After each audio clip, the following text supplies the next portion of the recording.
সুইফটের প্রকৌশলীদের অবহেলার কারণেই বাংলাদেশ ব্যাংকের রিজার্ভ থেকে অর্থ চুরির প্রক্রিয়া সহজ হয়। রয়টার্সকে সিআইডি, ত্রুটি ছিল নতুন ট্রানজ্যাকশন সিস্টেমে। কিলোমিটারে ৩ পয়সা ভাড়া কমানোয় যাত্রী স্বার্থ উপেক্ষিত হওয়ার অভিযোগ, মানতে নারাজ মালিকরা। নিয়ম মেনেই ভাড়া নির্ধারণ করা হয়েছে বলছে বিআরটিএ। রমজানে ভোগ্য পণ্যের মূল্য স্থিতিশীল রাখতে নানা উদ্যোগ টিসিবির। বিভাগীয় ও জেলা সদরে খোলা ট্রাক ও খুচরা বিক্রয় কেন্দ্রের মাধ্যমে বিক্রির সিদ্ধান্ত। পারমাণবিক বিদ্যুৎ প্রকল্প বাস্তবায়নে রাশিয়ার সঙ্গে চলতি মাসেই ঋণ চুক্তি। আগামী বছরের আগস্টের মধ্যেই শুরু হবে প্ল্যান্ট নির্মাণের মূল কাজ।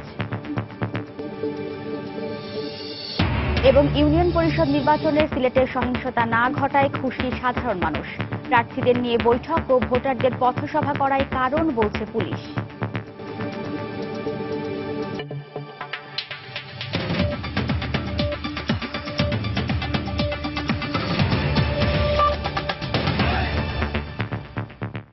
সময় সংবাদের সঙ্গে আছি আমি ওয়াহিদা স্বপ্না।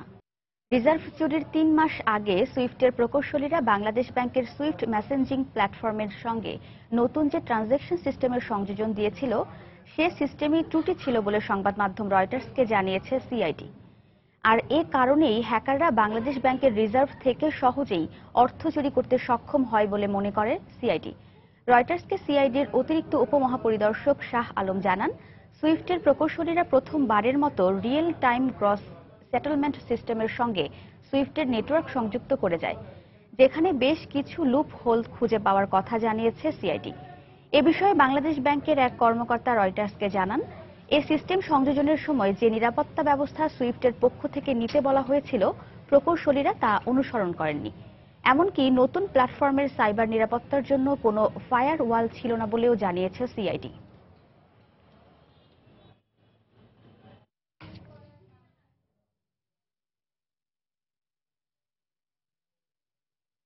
প্রতি কিলোমিটারে মাত্র ৩ পয়সা ভাড়া কমানোয় যাত্রী স্বার্থ উপেক্ষিত হয়েছে বলে মনে করছেন সাধারণ যাত্রীরা। তাদের আশঙ্কা, সামান্য পরিমাণে কমানো এই ভাড়া খুব একটা কার্যকর হবে না। তবে বাস মালিকরা বলছেন, ভাড়া কমানোর ফলে উল্টো লোকসানের মুখে পড়বেন তারা। আর বিআরটিএ বলছে, প্রচলিত নিয়ম মেনেই ভাড়া নির্ধারণ করা হয়েছে। পরিবহনে ভাড়া কম নেওয়া না হলে কঠোর ব্যবস্থা নেওয়ার হুঁশিয়ারিও তাদের। তাফসির বাবুর রিপোর্ট। গত ২৫ এপ্রিল ডিজেলের দাম লিটার প্রতি ৩ টাকা কমানো হয়। এরপর বাস মালিকদের সঙ্গে বৈঠকে এই ৩ টাকার বিপরীতে প্রতি কিলোমিটারে ভাড়া কমানো হয় ৩ পয়সা করে। সরকারের এই সিদ্ধান্ত কার্যকর হলে একজন যাত্রীর সর্বোচ্চ ভাড়া কমবে ঢাকা কক্সবাজার ও ঢাকা বান্দরবান রুটে ১৪ টাকা, ঢাকা দিনাজপুর রুটে ১২ টাকা, ঢাকা চট্টগ্রাম ও ঢাকা সিলেটে ৭.৫ টাকা, ঢাকা ময়মনসিংহ রুটে ৩.৫ টাকা এবং ঢাকা রাজশাহী রুটে ৬ টাকা।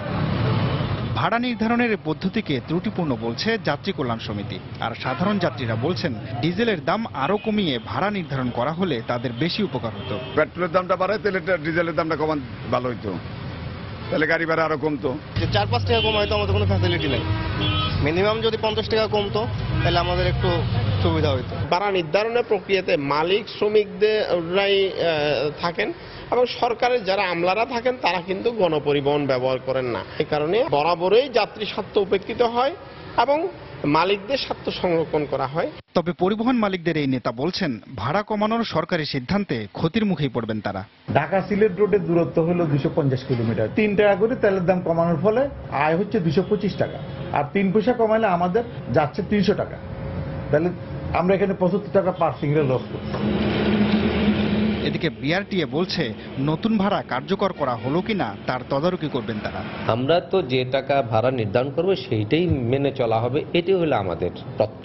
৩ টাকার জন্য ৩ পয়সা করে কিলোমিটার প্রতি আপনার ভাড়া আমরা হ্রাস করেছি। কাজে এটা অতীতের যে সিস্টেম, সেই সিস্টেমকে ফলো করে ১৫ই মে থেকে দূরপাল্লার সব রুটে নতুন ভাড়া কার্যকরের কথা রয়েছে। তাফসির বাবু, সময় সংবাদ, ঢাকা। আসন্ন রমজানে নিত্য প্রয়োজনীয় ভোগ্যপণ্যের মূল্য স্থিতিশীল রাখতে নানা উদ্যোগ নিয়েছে trading corporation of Bangladesh TCB. রমজানের আগে সারা দেশে নিজস্ব ডিলার ছাড়াও বিভাগীয় ও জেলা সদরে ১৭৪টি ট্রাক এবং নিজস্ব ১০টি খুচরা বিক্রয় কেন্দ্রের মাধ্যমে মসুর ডাল, চিনি, ছোলা, ভোজ্য তেল ও খেজুর বিক্রি করবে টিসিবি। তবে বাজারে কিছু পণ্যের দাম ঊর্ধ্বমুখী হওয়ায় ক্যাবের মতে বাজার নিয়ন্ত্রণে এখনই টিসিবিকে সক্রিয় হতে হবে। হাজরা শিউলির রিপোর্ট। সারা বছর বাজারে সেভাবে সক্রিয় না থাকলেও রমজানকে সামনে রেখে গত নভেম্বর থেকে প্রস্তুতি শুরু হয়েছে টিসিবির। ইতিমধ্যে পর্যাপ্ত চিনি ও মসুর ডাল মজুত করা হয়েছে। ভোজ্য তেল ও খেজুর কেনার প্রক্রিয়াও সম্পূর্ণ বলে জানানো হয় প্রতিষ্ঠানটির পক্ষ থেকে। সারা দেশে নিয়োজিত ডিলারদের পাশাপাশি ভ্রাম্যমাণ ট্রাকের মাধ্যমে ও খুচরা বিক্রয় কেন্দ্রে বাজার দরের চেয়ে কম দামে রমজানের এই 5টি অপরিহার্য পণ্য বিক্রি করবে টিসিবি। তবে এখনো পণ্যের মূল্য নির্ধারণ করা হয়নি। আমরা ইতিমধ্যে মসুর ডাল এবং চিনির মজুত করে তুলেছি। স্থানীয় বাজার থেকে ভোজ্য তেল সংগ্রহ করব, আর ছোলাটা মাসের মাঝামাঝিতে আমাদের গোদামে চলে আসবে।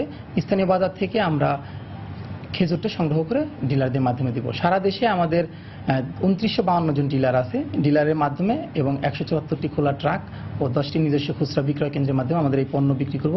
শেষ রমজান পর্যন্ত আমাদের পণ্য বিক্রয় কার্যক্রমটা চলমান থাকবে। ভোক্তা অধিকার সংগঠন ক্যাবের মতে কৌশল পরিবর্তন করে ব্যবসায়ীরা আগেভাগেই কিছু পণ্যের দাম বাড়িয়ে দিচ্ছে। তাই দেরি না করে খুব দ্রুত টিসিবিকে সক্রিয় হতে হবে। যেহেতু সরকারের চাপে থাকে ব্যবসায়ীরা, তারা রোজার সময় মূল্যটা বৃদ্ধি না করে সম্ভবত স্ট্র্যাটেজি চেঞ্জ করে আগেই দাম বাড়ানোর প্রচেষ্টা নিয়েছে।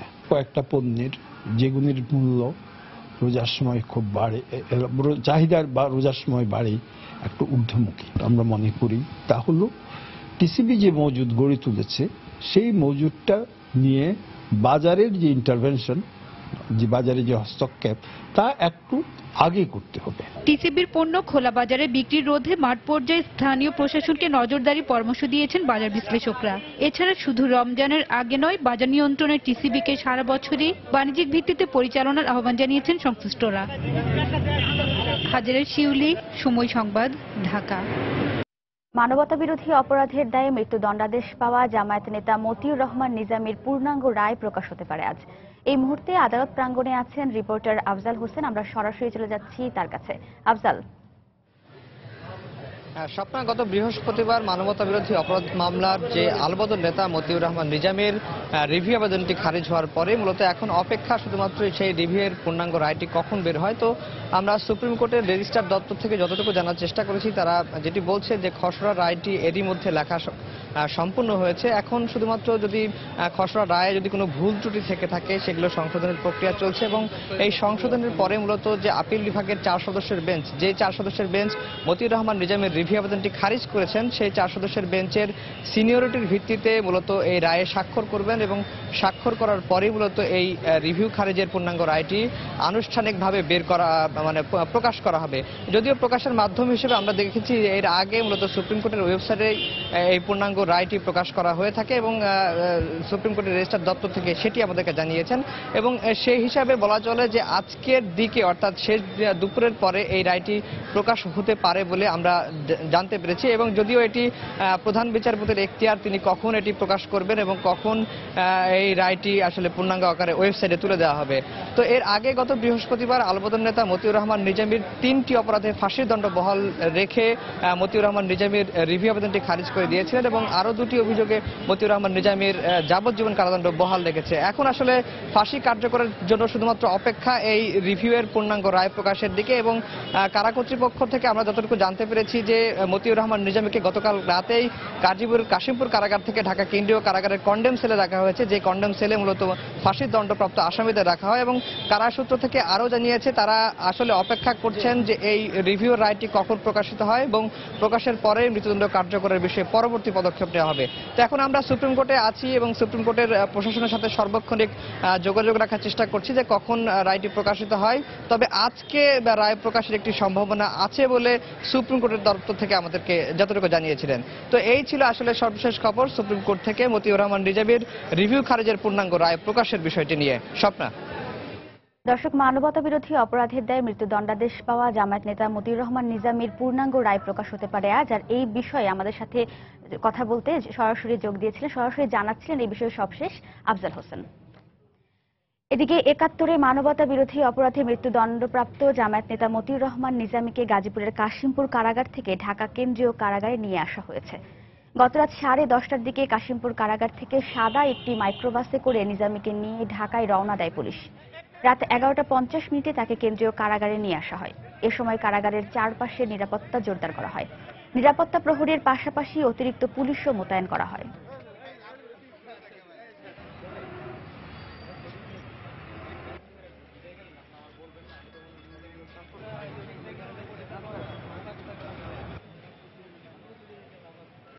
এখানে যুদ্ধ অপরাধী যে মতিউর রহমান নিজামী সাহেব তাকে আনা হয়েছে, এবং কেন আনা হয়েছে সেটা আমি বলতে পারবো না, বাট একজন কয়েদিকে এক জেল থেকে আরেক জেলে স্থানান্তর করাই যেতে পারে বা করা হয়, সেই হিসাবে ওনাদেরকে আনা হয়েছে। আমরা তো জেল গেটের সামনে সার্বক্ষণিক যে নিরাপত্তা আমরা দিয়ে থাকি সেভাবে নিরাপত্তা আমরা দিয়েছি। রাজধানীর পল্টন থানায় নাশকতার মামলায় বিএনপির মহাসচিব মির্জা ফখরুল ইসলাম আলমগীরের জামিন মঞ্জুর করেছেন আদালত। সকালে ঢাকা মহানগর হাকিম মারুফ হোসেনের আদালত শুনানি শেষে জামিন মঞ্জুর করেন। এর আগে সকাল 10:30টার দিকে আদালতে আত্মসমর্পণ করেন বিএনপির এই নেতা। বিএনপির হরতাল অবরোধ চলাকালে পল্টনে গাড়ি ভাঙচুর ও পেট্রোল বোমা নিক্ষেপের অভিযোগে নাশকতার এই মামলাটি দায়ের করেন পল্টন থানা পুলিশ। এছাড়া রাজধানীর শাহজাহানপুর থানার অপর এক নাশকতার মামলায় মির্জা ফখরুল, আমানুল্লাহ আমান সহ বিএনপির 23 নেতাকর্মীর বিরুদ্ধে চার্জ গঠনের জন্য আগামী 1 জুন দিন ধার্য করেছেন আদালত।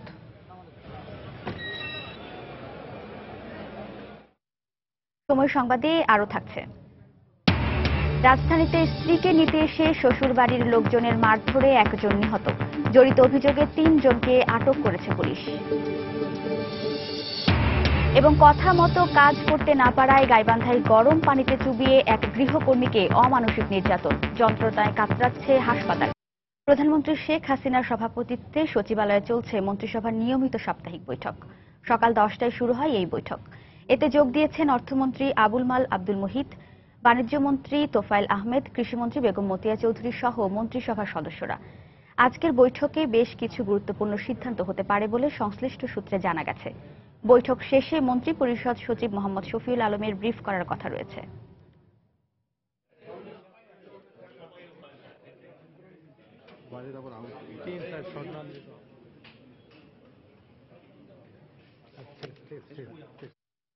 ইউনিয়ন পরিষদ নির্বাচনে সারা দেশে এ পর্যন্ত অর্ধশতাধিক মানুষ প্রাণ হারালেও সিলেটে উল্লেখ করার মতো সহিংসতার ঘটনা ঘটেনি। বিএনপি নেতারা বলছে, প্রশাসনের নিরপেক্ষতার জন্য সরকারি দল প্রভাব বিস্তার করতে পারেনি। তবে আওয়ামী লীগের নেতাদের দাবি, নির্বাচন যাতে প্রশ্নবিদ্ধ না হয় সেজন্য নেতাকর্মীদের নির্দেশনা দেয়া হয়। অবশ্য পুলিশ বলছে, প্রার্থীদের নিয়ে বৈঠক ও ভোটারদের নিয়ে পথসভা করায় সহিংসতা এড়ানো সম্ভব হয়েছে। নৌশাদ আহমদ চৌধুরীর ছবিতে বিস্তারিত জানাচ্ছেন আব্দুল আহাদ। 2011 সালের ইউনিয়ন পরিষদ নির্বাচনে সারা দেশে 11 জন মারা গেলেও এবার সব রেকর্ড ছাড়িয়ে গেছে। 6 ধাপের নির্বাচনের চতুর্থ দফা পর্যন্ত প্রাণ হারিয়েছে অর্ধশতাধিকের বেশি। কিন্তু সিলেট তার ব্যতিক্রম। এখানে উল্লেখ করার মতো সহিংসতার ঘটনাও ঘটেনি।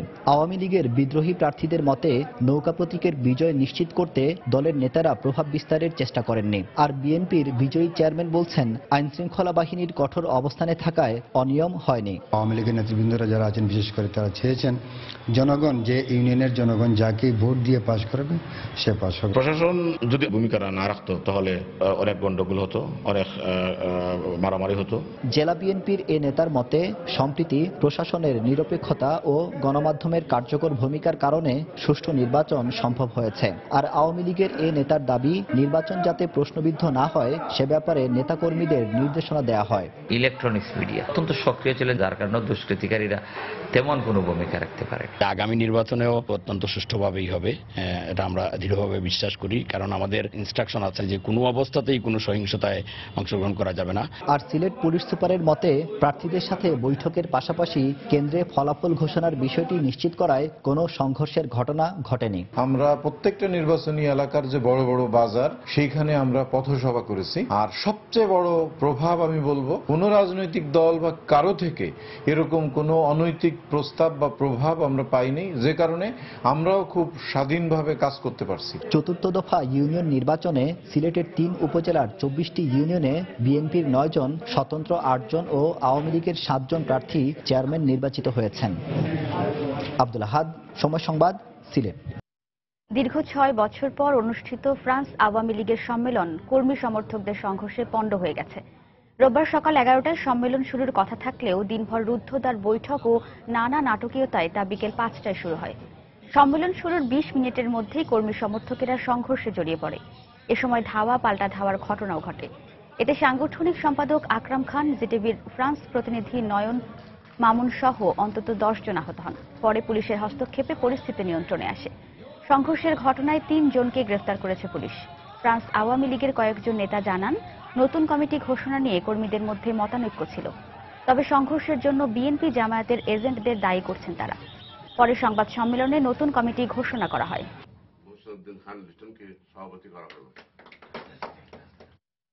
চলতি মাসেই আরও এক ধাপ এগোচ্ছে দেশের প্রথম পারমাণবিক বিদ্যুৎ প্রকল্প বাস্তবায়নের কাজ। এ মাসেই রাশিয়ার সাথে প্রকল্পটি নির্মাণে ঋণ চুক্তি সম্পন্ন হবে বলে জানিয়েছে সংশ্লিষ্ট মন্ত্রণালয়।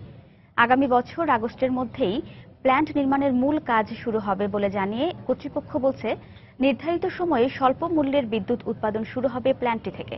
পাবনার রূপপুরের প্রকল্প এলাকা ঘুরে এসে সাইফুল ইসলামের ক্যামেরায় বিস্তারিত জানাচ্ছেন দেবাশিস রায়।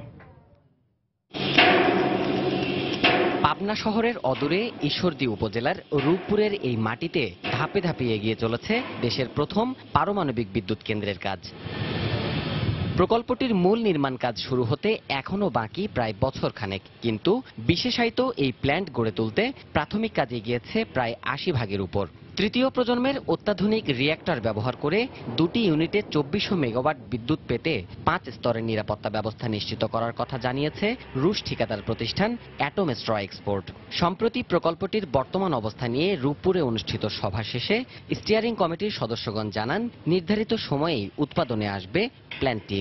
তারা নিজেরাই কথা দিয়ে গেছে যে তোমাদের যেহেতু 50 বছর পূর্তি তোমাদের স্বাধীনতার 21-এ, তো আমরা 21-এ অন্তত একটা দেওয়ার চেষ্টা করব। ক্রেডিট এগ্রিমেন্ট তো হয়ে আছে, ইনসেন্স বলতে গেলে আমাদের তো আলাপ হয়ে আছে, এবং এই মাসের শেষ নাগাদ তো আমরা যাচ্ছি। প্রথম পর্যায়ে কত টাকা দিল, মানে তার কি হবে, ঋণ মানে কি হলো, সুদ কি হবে, দ্বিতীয় পর্যায়ে ওইটাও হয়ে আছে। অন্যদিকে সূক্ষ্ম প্রযুক্তি নির্ভর এই কেন্দ্রের পরিচালনগত সক্ষমতা অর্জনের দেশীয় কর্মী তৈরির নানা পদক্ষেপের কথা জানিয়েছে কর্তৃপক্ষ। আমাদের রূপপুর পরিচালনা রক্ষণাবেক্ষণের যে লোক, যে জনবলের নিয়োগ হবে, তার শুরু হবে এই 2016 সাল থেকেই, এবং কনস্ট্রাকশন শিডিউলের সাথে সঙ্গতি রেখে আমরা ট্রেনিং করব। এই বিদ্যুৎ কেন্দ্র থেকে যে বিদ্যুৎ উৎপাদন হবে 2400 মেগাওয়াট, যার দাম পড়বে আমাদের টাকায় 3.5 টাকার মতো। টোটাল যে এই প্ল্যান্ট চালানোর জন্য 1950 জন লোক লাগবে, এটা যথার্থ প্ল্যান করে এইটা বাস্তবায়নের পদক্ষেপ নেওয়া হয়েছে। 1,01,200 কোটি টাকার বৃহৎ এই প্রকল্পটি বাস্তবায়নের প্রতিটি ধাপ সময় মতো সম্পন্ন করতে সংশ্লিষ্ট সব মন্ত্রণালয় একযোগে কাজ করছে বলেও জানিয়েছে কর্তৃপক্ষ। একক উৎস থেকে নিরবচ্ছিন্ন বিদ্যুৎ উৎপাদনে দেশের সক্ষমতা বাড়াতে রাশিয়ার সহযোগিতায় নির্মিতব্য এই নিউক্লিয়ার প্ল্যান্টটি গুরুত্বপূর্ণ ভূমিকা রাখবে বলে আশা করছে সংশ্লিষ্ট কর্তৃপক্ষ।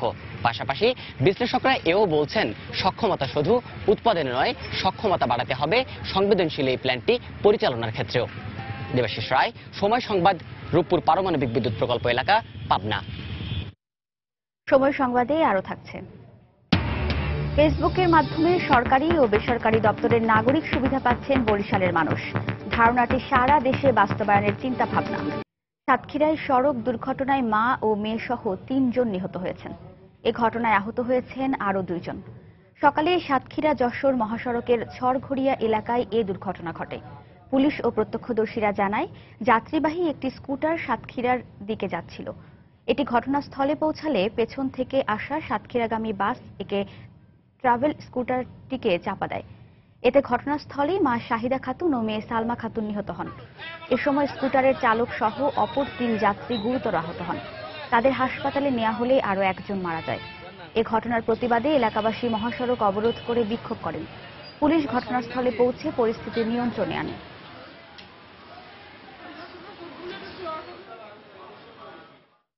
রাজধানীর রায়েরবাগে স্ত্রীকে নিতে এসে শ্বশুরবাড়ির লোকজনের মারধরে নিহত হয়েছেন এক ব্যক্তি। এ ঘটনায় জড়িত থাকার অভিযোগে 3 জনকে আটক করেছে পুলিশ। নিহত ব্যক্তির নাম উজ্জ্বল। স্বজনরা জানায়, 4 মাস থেকে তার স্ত্রী শ্বশুরবাড়িতে অবস্থান করছে। স্ত্রীকে নিজের বাড়িতে নিয়ে যেতে গতকাল সকালে শ্বশুরবাড়ি যান তিনি। এ সময় তাকে শ্বশুর, শাশুড়ি ও শ্যালক মিলে মারধর ও কুপিয়ে আহত করে। আহত অবস্থায় তাকে ঢাকা মেডিকেল কলেজ হাসপাতালে ভর্তি করা হয়। পরে রাত 11:30টার দিকে মারা যান তিনি। এ ঘটনায় রাতেই 3 জনকে আটক করেছে যাত্রাবাড়ি থানা পুলিশ।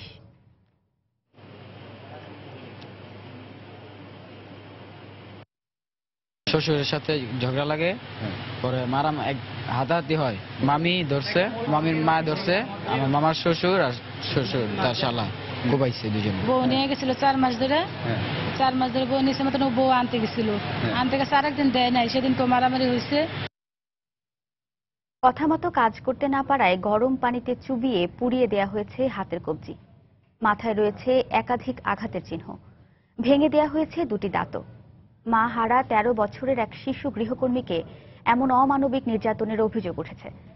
শরীর জুড়ে আঘাতের চিহ্ন নিয়ে শিশুটি এখন গাইবান্ধা আধুনিক সদর হাসপাতালে যন্ত্রণায় কাতরাচ্ছে। চিকিৎসা শুরু হলেও শিশুটি এখন মানসিকভাবে বিপর্যস্ত বলে জানিয়েছেন চিকিৎসক। ওবায়দুল ইসলামের তোলা ছবিতে বিস্তারিত জানাচ্ছেন হেদায়েতুল ইসলাম বাবু। ওটে ছুরা দিয়ে লাথি দিচ্ছে, তারপর অনেক মায়ের মারছে, মাথায় চুল ধরে চুল টানছে, মাথায় ফাটিয়ে দিচ্ছে। গাইবান্ধা আধুনিক সদর হাসপাতালের বিছানায় শুয়ে এভাবেই তার উপর অমানসিক নির্যাতনের বর্ণনা দেয় 13 বছরের শিশু রোজিনা আক্তার। বাবার সংসারে অভাব অনটনের কারণে দুবেলা দুমুঠো ভাতের জন্য মাহারা এই শিশুটি গৃহকর্মীর কাজ নেয় রাজধানী ঢাকায় সাভারের একটি বাসায়। কাকডাকা ভোর থেকে গভীর রাত পর্যন্ত এই শিশুটি গৃহকর্তা আর তার স্ত্রী সন্তানদের আরাম আয়েশের জন্য এঘর ওঘর ছুটে বেড়াতো। সময় মতো কাজকর্ম করতে না পারার দোহাই দিয়ে সেই শিশুটির উপর চালানো হয় নির্মম নির্যাতন। বাড়িতে মোবাইল হইলো, বলে তোর মেয়ে খুব অসুস্থ, আমি টাকা পয়সা যে কয়টা পাই না হয় সব সারি দাঁড়িয়ে আছি, কাজ ওইখানে আছে, আমার ছেলেরও কামাই, তা আসিতে বাচ্চা খুব অসুস্থ। মেয়েটা তো ইতি, মেয়েটার মা নাই, মেয়েটার মা থাকলে তো এইভাবে মানুষের বাসা রাখতেন, অবশ্যই না। দেশের সরকারের কাছে আমরা সাধারণ জনগণ হিসেবে উচিত বিচার চাই। আর হাসপাতালের এই চিকিৎসক বললেন রোজিনা এখন মানসিকভাবে অনেকটা বিপর্যস্ত। পুরো শরীরে বিভিন্ন ধরনের আর কি আঘাতের চিহ্ন আছে। যতটা না ফিজিক্যাল ট্রিটমেন্ট দরকার, এটা মেন্টাল সাপোর্টও ভালো করে দরকার। শনিবার সকালে অসুস্থ অবস্থায় রোজিনাকে সুন্দরগঞ্জের বেকরির চরে বাবার কাছে পাঠিয়ে দেয় শাহনাজ বেগম। প্রায় 8 মাস আগে গাইবান্ধার সুন্দরগঞ্জ শহরের থানাপাড়ার কদর আলী রোজিনাকে গৃহকর্মী হিসেবে ঢাকার সাভারে তার মেয়ে শাহনাজ বেগমের বাসায় পাঠায়। হেদায়েতুল ইসলাম বাবু, সময় সংবাদ, গাইবান্ধা। ভাড়ায় চালিত মোটরসাইকেল চালক নিখোঁজ হোসেন আলীকে উদ্ধার সহ 7 দফা দাবিতে খাগড়াছড়ি বাঙালি সংগ্রাম পরিষদের ডাকে চলছে সকাল সন্ধ্যা হরতাল। এতে সকাল থেকেই বন্ধ রয়েছে সব ধরনের ব্যবসা প্রতিষ্ঠান। খাগড়াছড়ি বাস টার্মিনাল থেকে অভ্যন্তরীণ ও দূরপাল্লার কোনো যানবাহন ছেড়ে যায়নি। শহরের বিভিন্ন পয়েন্টে হরতাল সমর্থকদের মিছিল করতে দেখা যায়। তবে যে কোনো অপ্রীতিকর ঘটনা এড়াতে শহরের বিভিন্ন পয়েন্টে অতিরিক্ত পুলিশ মোতায়েন করা হয়েছে। গত 28 এপ্রিল সন্ধ্যায় নিখোঁজ হন পাহাড়ি বাঙালি হোসেন আলী।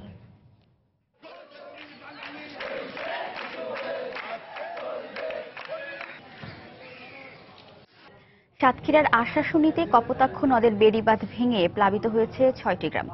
এতে 1000 পরিবার পানিবন্দী সহ অন্তত 1500 বিঘা চিংড়ির ঘের প্লাবিত হয়েছে।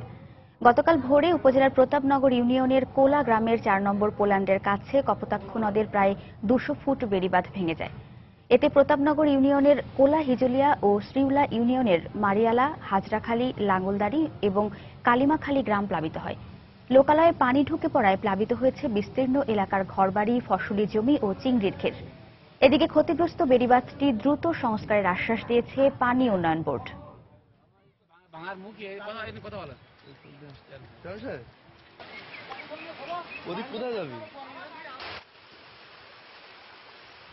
হাজারখানেক লোক নিয়ে ভাত শেষ করি, শেষ করার শেষ মুহূর্তে বাদটা চলে যায়। মাছের ঘর, ঘের সহ মানুষের ঘর বাড়ি, পশু টশু সব ডুবে গেছে। পানির চাপ এত পরিমাণ যে বৃদ্ধি হচ্ছে, ছাগল গরু পশু পাখি দাঁড়ানোর মতো কোথাও জায়গা নাই। সরকার যদি এটা সাথে সাথে পদক্ষেপ না নেয় ত্রাণ সহ, তো আমাদের এলাকাবাসী আমাদের খুব ক্ষয়ক্ষতির মধ্যে পড়ে যাব। আমরা এই মুহূর্তে আমাদের তাৎক্ষণিক কোনো বরাদ্দ নাই, তো আমরা ঊর্ধ্বতন কর্তৃপক্ষকে জানিয়েছি, তারা আমাদেরকে অনুমতি দিচ্ছে কাজ করার জন্য। ফেসবুকের মাধ্যমে এখন সরকারি ও বেসরকারি দপ্তরের নাগরিক সুবিধা পাচ্ছেন বরিশালের মানুষ। নাগরিকদের পোস্ট করা 400টি সমস্যার বিপরীতে এ পর্যন্ত 370টি সমাধান করা হয়েছে। এ কার্যক্রমটি পরিচালনা করছে জেলা প্রশাসন। সব ঠিকঠাক থাকলে পর্যবেক্ষণ শেষে ধারণাটি সারা দেশে বাস্তবায়ন করা হবে বলেও জানিয়েছে সংশ্লিষ্টরা। মাহমুদুল নবীর তোলা ছবিতে বিস্তারিত জানাচ্ছেন ফিরদাউস সোহাগ। 2015 সালের 13 আগস্ট বরিশাল সমস্যা ও সম্ভাবনা নামে একটি ফেসবুক গ্রুপ চালু করে জেলা প্রশাসন। উদ্দেশ্য তথ্য যোগাযোগ প্রযুক্তি ব্যবহার করে নাগরিক সুবিধা নিশ্চিত করা। জেলা পর্যায়ের সরকারি দপ্তর সমূহের কর্মকর্তারা নিজ নিজ ফেসবুক আইডির মাধ্যমে এর সাথে যুক্ত হন। একইভাবে জনগণকে এই গ্রুপে যুক্ত হয়ে নানা সমস্যা তুলে ধরতে আহ্বান জানানো হয়। 11,000 সদস্য আমাদের সাথে যুক্ত হয়েছে। আমরা একের পর এর সমস্যা সমাধান করছি। 400 সমস্যার মধ্যে 370টি সমাধান হয়েছে, বাকিগুলিও সমাধান হবে এবং প্রক্রিয়া চলমান রয়েছে। এই গ্রুপটি ঠিকমতো চালাতে একটি দল সব সময় কাজ করছে। প্রত্যেকটি পোস্ট গুরুত্বের সাথে পর্যালোচনা করি। জেলা প্রশাসক মহোদয় নিজেও নিয়মিত সংযুক্ত থাকেন, তারপরেও কোনো কিছু অতি গুরুত্বপূর্ণ হলে তাকে ট্যাগ করি। জেলা প্রশাসন দ্রুততার সাথে ব্যবস্থা গ্রহণ করে অথবা প্রয়োজন বুঝে অন্য সংশ্লিষ্ট দপ্তরকেও যুক্ত করে। বিষয়টি ইতোমধ্যে সরকারের উচ্চ পর্যায়ের দৃষ্টি আকর্ষণ করেছে। পর্যবেক্ষণ শেষে ধারণাটি সারা দেশে বাস্তবায়নের পরিকল্পনা করছে সরকার। একটা প্রস্তাব এসেছে, এটা সারা বাংলাদেশ ছড়িয়ে দেওয়া। তা আমরা আমাদের মন্ত্রিপরিষদ বিভাগ থেকে এটা পর্যবেক্ষণের পরে অবশ্যই সারা দেশে কিভাবে ছড়ানো যায় সেটা নিয়ে ব্যবস্থা গ্রহণ করব।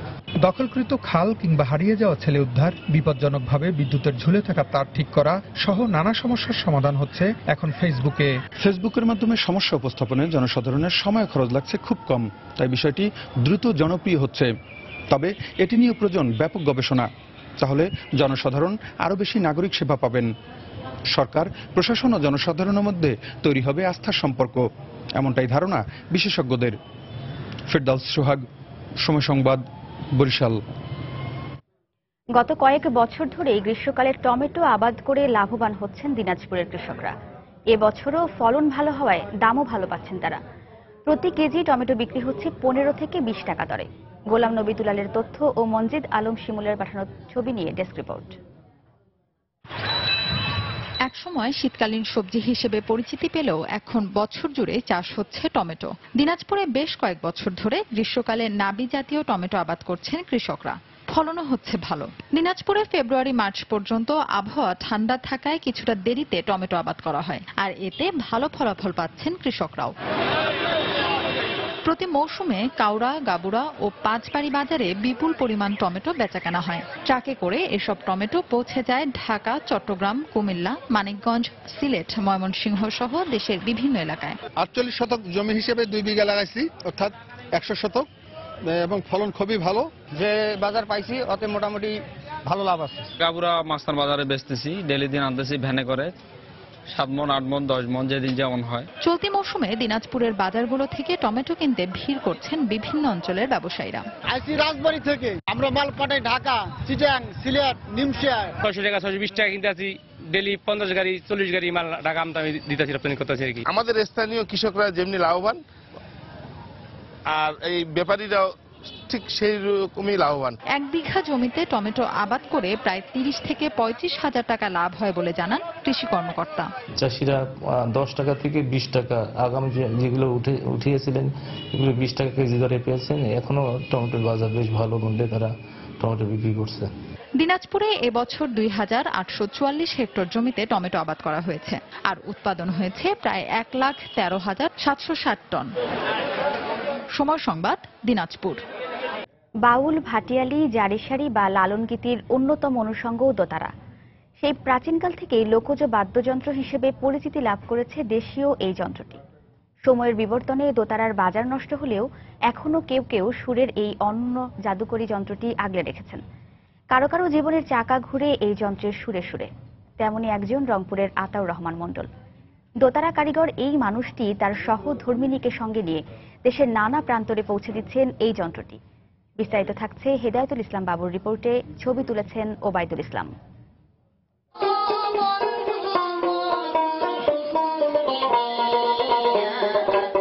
গলায় তার উত্তরের ভাওয়াইয়া, তার কণ্ঠের সুরের মূর্ছনাতেই আতাউরের গড়া দোতারার এক একটা সুর যেন জীবন্ত হয়ে ওঠে। গল্পটার শুরু আতাউর রহমান মণ্ডলের দোতারা বানানো দিয়ে।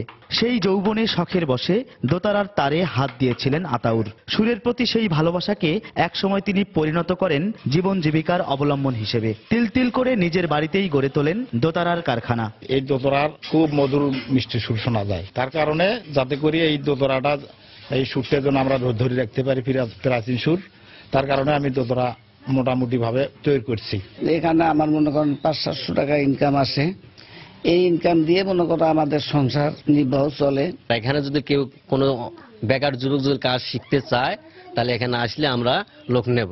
আতাউরের স্বপ্ন ও ভালোবাসার কাজটিকে সাহস জুগিয়ে এগিয়ে নিতে কখনো অর্ধাঙ্গিনী হয়ে আবার কখনো নিজের গলায় সুর তুলে দোতারার মান যাচাইয়ে সহকর্মী হয়ে দিনরাত সহায়তা করছেন চান রবি বেগম। আমার এই দোতারা দিয়ে আমার ছেলে মেয়ে লেখাপড়া খরচ এবং আমাদের চলাফেরা আগে যা করতে পারতাম এখন আমরা তার ডাবল করতে পারি। আতাউর রহমান মণ্ডলের এই কারখানা থেকে এক মাসে প্রায় 300 দোতারা তৈরি হয়। বিভিন্ন মাপের ও ডিজাইনের এক একটি দোতারার দাম পড়ে 2 থেকে 5,000 টাকা পর্যন্ত। হেদায়েতুল ইসলাম বাবু, সময় সংবাদ, গাইবান্ধা। দেশের বাইরের খবর। সিরিয়ার উত্তর পশ্চিমাঞ্চলীয় আলেপ্পোতে তুর্কি সেনাদের গোলা হামলায় অন্তত 55 আইএস জঙ্গি নিহত হয়েছে। রোববার তুর্কি সামরিক বাহিনীর বরাতে বিবিসি ও রয়টার্স জানায়, তুর্কি সীমান্তবর্তী আলেপ্পোর কয়েকটি এলাকায় হামলা চালিয়ে আইএসের 3টি রকেট উৎক্ষেপণ কেন্দ্র এবং বেশ কয়েকটি গাড়ি ধ্বংস করা হয়। গত সপ্তাহে সিরীয় সীমান্তবর্তী তুরস্কের কিলিস শহরে রকেট হামলার জবাবে এই হামলা চালানো হলো বলে জানায় তুর্কি সামরিক বাহিনী। আলেপ্পো থেকে মাত্র 60 কিলোমিটার দূরে অবস্থিত কিলিসে গত কয়েক সপ্তাহে বেশ কয়েকটি রকেট হামলার ঘটনা ঘটে। এতে অন্তত 20 জন নিহত ও 70 জন আহত হয়। তুরস্কের কিলিস শহরটিতে গত 5 বছরে অন্তত 1,10,000 সিরীয় শরণার্থী আশ্রয় নিয়েছেন।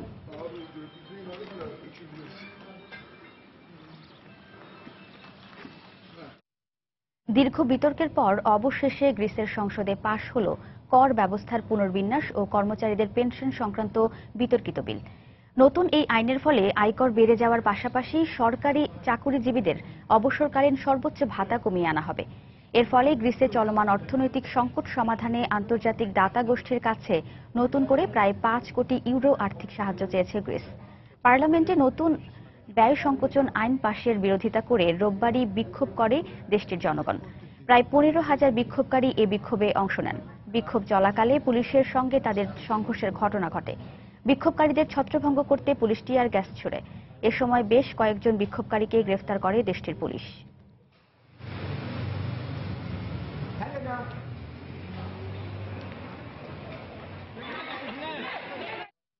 আইপিএলে মুস্তাফিজ ম্যাজিকে মুম্বাই ইন্ডিয়ান্সের বিপক্ষে 85 রানের বিশাল জয় পেয়েছে Sunrisers Hyderabad.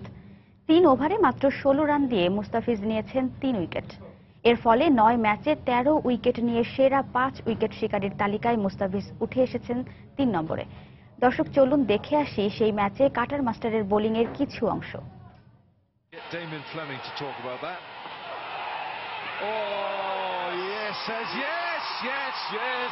The Fizz is in. The Fizz has done the biz first ball. They have. मुस्तफिज और अपने दूसरे ओवर के साथ अपील एक और बार शमशुद्दीन ने कहा जी हां, पहली ओवर की पहली। Mustafiz looks like finishing the job. The Fizz kind of captain, and it's rubbed off on the other players as well. That's up in the air. He's taken it easily. Big hands up. Moses Enriquez, third wicket. প্রথমবারের মতো মুখোমুখি হতে যাচ্ছে royal Challengers Bengaluru ও Kings 11 Punjab. টেবিলে 9 ম্যাচে 6 point নিয়ে পাঞ্জাবের অবস্থান একেবারে শেষ হলেও প্রথম ম্যাচে কম খেলে সমান 6 পয়েন্ট নিয়ে বেঙ্গালুরুর অবস্থান এক ধাপ উপরে। মোহালিতে 2 দলের ম্যাচটি শুরু হবে সোমবার বাংলাদেশ সময় রাত 8:30টায়। চলতি আসরের পয়েন্ট টেবিলে সবচেয়ে খারাপ অবস্থানে আছে রয়্যাল চ্যালেঞ্জার্স বেঙ্গালুরু ও কিংস 11 পাঞ্জাব। তাই প্লে অফের স্বপ্ন বাঁচাতে হলে এ ম্যাচে জয়ের বিকল্প নেই 2 দলের জন্য। প্রথম ম্যাচ কম খেলে বিরাট কোহলির বেঙ্গালুরু কিছুটা হলেও সুবিধাজনক অবস্থানে আছে। এছাড়া গেল ম্যাচে ধোনির রাইজিং পুনে সুপার জায়ান্টসের বিপক্ষে অধিনায়ক কোহলির অপরাজিত 108 রানের ইনিংস এ ম্যাচে বাড়তি উৎসাহ যোগাবে আরসিবিকে। সে ম্যাচে ওয়াটসনের বোলিং পারফরম্যান্সও জয়ের অনুপ্রেরণা হিসেবে কাজে দেবে এ ম্যাচে। অন্যদিকে গেল ম্যাচে দিল্লি ডেয়ার ডেভিলসের বিপক্ষে জয় মুরালি বিজয়ের পাঞ্জাবকে বাড়তি আত্মবিশ্বাস যোগাবে। সে ম্যাচে বোলারদের ধারাবাহিক পারফরম্যান্সে ম্যাচেও ধরে রেখে জয় তুলে নিতে চাইবে পাঞ্জাব।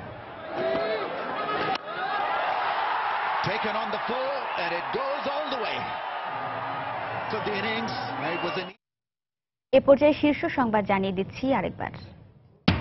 সুইফটের প্রকৌশলীদের অবহেলার কারণেই বাংলাদেশ ব্যাংকের রিজার্ভ থেকে অর্থ চুরির প্রক্রিয়া সহজ হয়। রয়টার্সকে সিআইডি, ত্রুটি ছিল নতুন ট্রানজ্যাকশন সিস্টেমে। কিলোমিটারে 3 পয়সা ভাড়া কমানোয় যাত্রী স্বার্থ উপেক্ষিত হওয়ার অভিযোগ, মানতে নারাজ মালিকরা। নিয়ম মেনেই ভাড়া নির্ধারণ করা হয়েছে বলছে বিআরটিএ। রমজানে ভোগ্যপণ্যের মূল্য স্থিতিশীল রাখতে নানা উদ্যোগ টিসিবির। বিভাগীয় ও জেলা সদরে খোলা ট্রাক ও খুচরা বিক্রয় কেন্দ্রের মাধ্যমে বিক্রির সিদ্ধান্ত। পারমাণবিক বিদ্যুৎ প্রকল্প বাস্তবায়নে রাশিয়ার সঙ্গে চলতি মাসে ঋণ চুক্তি। আগামী বছরের আগস্টের মধ্যেই শুরু হবে প্ল্যান্ট নির্মাণের মূল কাজ। এবং ইউনিয়ন পরিষদ নির্বাচনে সিলেটের সহিংসতা না ঘটায় খুশি সাধারণ মানুষ। প্রার্থীদের নিয়ে বৈঠক ও ভোটারদের পথসভা করাই কারণ বলছে পুলিশ। এই ছিল এখনকার মতো। যে কোনো খবর পেতে ভিজিট করুন সময়নিউজ.টিভি। যে কোনো বাংলা লিংক, রবি ও সিটিসেল নম্বর থেকে সময় সংবাদের খবর, অনুষ্ঠান সম্পর্কে জানতে এবং যে কোনো তথ্য সময় সংবাদকে জানাতে ডায়াল করুন 16242 নম্বরে। এছাড়া এইমাত্র পাওয়া খবর আপনার মোবাইলে পেতে SMS করুন *SN লিখে পাঠিয়ে দিন 16242 নম্বরে। আর সঙ্গেই থাকুন সময়ের।